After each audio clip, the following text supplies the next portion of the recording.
là là, le petit Zap, hein. Plus fort que le Roquefort. Bienvenue pour cette deuxième édition du Rencard, votre rendez-vous d'information. Bonsoir, c'est Bob. Plus célibataire et plus chez ma mère, mais toujours à la recherche de l'information avec un grand L. Et tout de suite, le menu du jour. Deuxième édition du Rencard consacrée à la rentrée des fêtes. Santon, marron et vin chaud, le marché de Noël d'Aix-en-Provence attire chaque année de plus en plus de curieux. La magie de Noël s'est emparée d'Avignon qui a enchanté petits et grands lors d'un spectacle de lumière au Palais des Papes. La période des fêtes est également celle des nouvelles résolutions.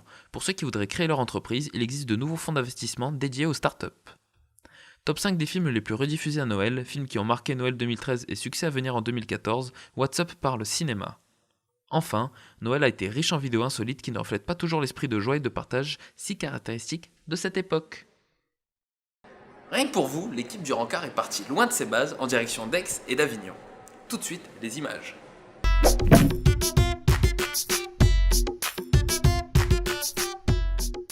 Vin chaud, odeur gourmande et lumière scintillante, le marché de Noël d'Aix-en-Provence offre de nombreux plaisirs à partager.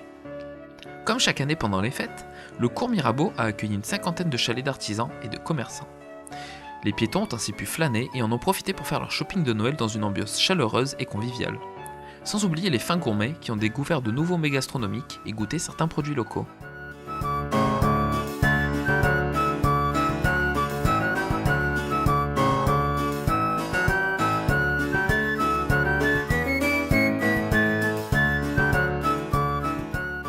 Qu'est-ce que représente le marché de Noël pour vous ?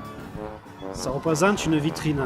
Étant donné que nous sommes installés sur Aix-en-Provence, nous avons notre fabrique, ça permet d'avoir un accès à une clientèle qui ne va pas forcément jusqu'à l'avenue Victor Hugo, qui est quand même décalée par rapport au reste des commerces du centre-ville historique. D'accord. Et comment pour vous doit-on préparer Noël ?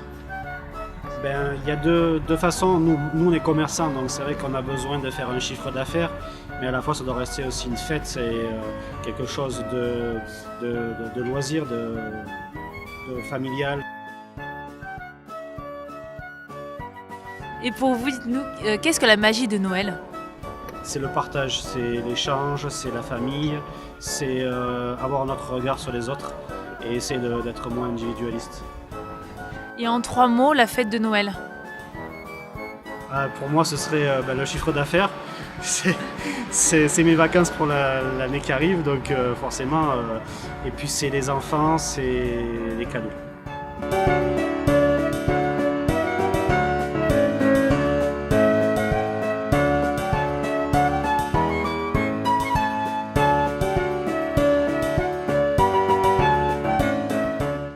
À l'approche de Noël, la ville d'Avignon s'est habillée de lumière pour nous emporter dans un véritable tourbillon de sons et d'images.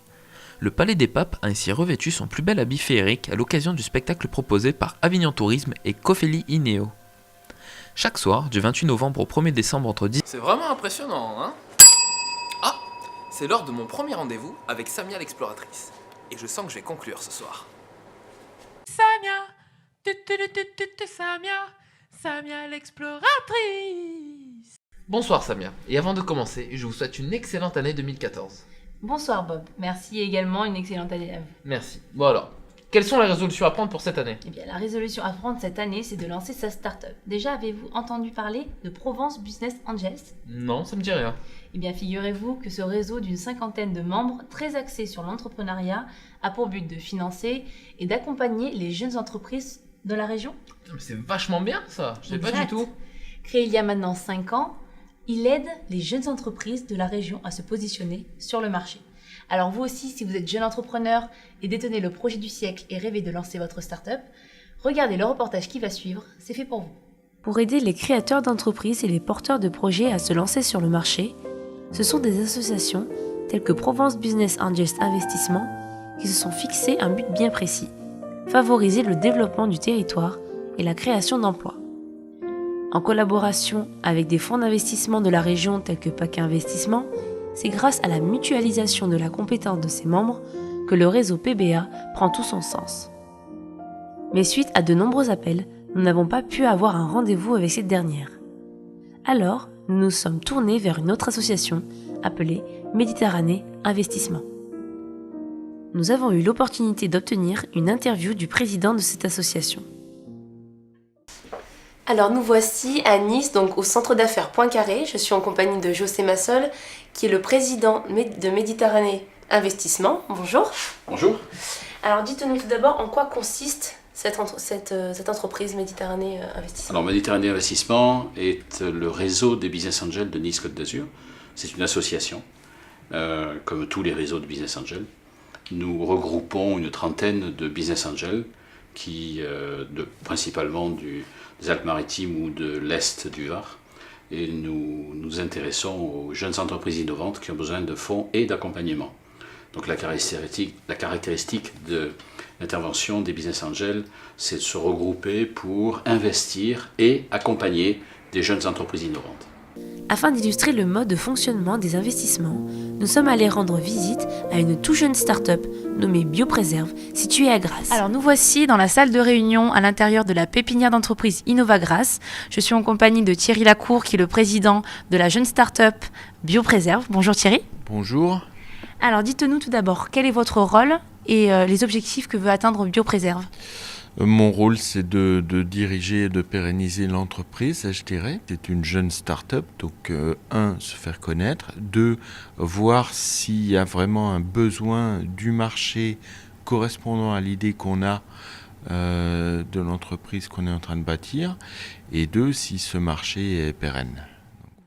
Donc on est dans le secteur cosmétique. On offre des prestations de services essentiellement liées à des problématiques microbiologiques qu'on va mettre en évidence par voie microbiologique d'une part, mais également par voie de la chimie analytique d'autre part.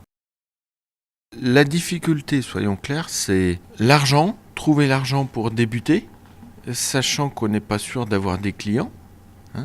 Business Angel, c'est une personne qui accepte d'investir une partie de son épargne financière, donc son propre argent, pour entrer au capital de jeunes entreprises au moment où elles ont leurs premiers besoins de fonds propres. La deuxième difficulté, c'est soi-même. Est-ce qu'on a envie de le faire ou pas ? Si on n'a pas envie, il ne faut pas le faire. Et puis, si on est dans une impasse au niveau recherche d'emploi, là, il faut se demander peut-être au fond que c'est peut-être pas mal de développer ses propres idées et de commencer comme ça.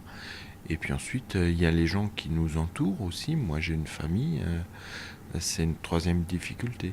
Sur les 20 que nous avons invités à se présenter, on en étudie 6 ou 7. Et sur les 6 ou 7, on en investit 3 ou 4 par an.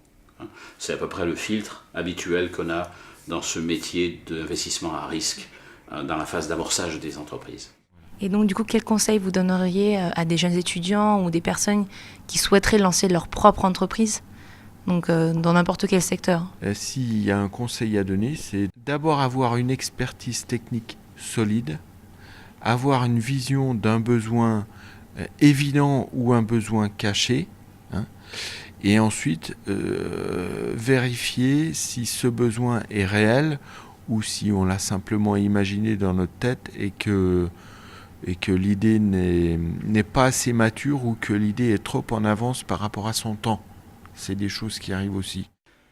Alors, au départ, la procédure d'analyse se fait sur la compréhension du modèle de l'entreprise, sur quel marché elle veut se présenter, est-ce que ce qu'elle veut présenter comme service ou produit est innovant, est-ce qu'il est nouveau par rapport à ce qui existe sur le marché ou est-ce qu'il est identique à ce qui existe, quelle est la valeur différentielle de ce que l'entrepreneur veut proposer par rapport à ce qui existe aujourd'hui. Et puis surtout, le paramètre le plus important, au-delà de ces analyses un peu rationnelles, c'est la personnalité de l'entrepreneur ou de sa petite équipe.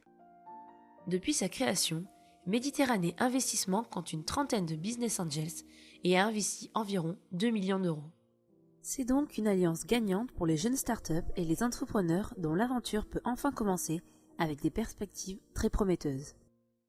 Merci à vous Samia pour ce reportage très intéressant. Merci Bob. Et malheureusement notre rencard touche à sa fin. Eh bien oui. Mais bon, j'espère vous revoir très bientôt pour un prochain rencard. Mais bien sûr, pour l'émission 3. Bon, on prend rendez-vous et puis je vous dis à très bientôt et moi je vais rejoindre notre ami Antoine. À très bientôt. Au revoir. Mais avant de rejoindre Antoine, une petite pause pour moi et une petite pub pour vous.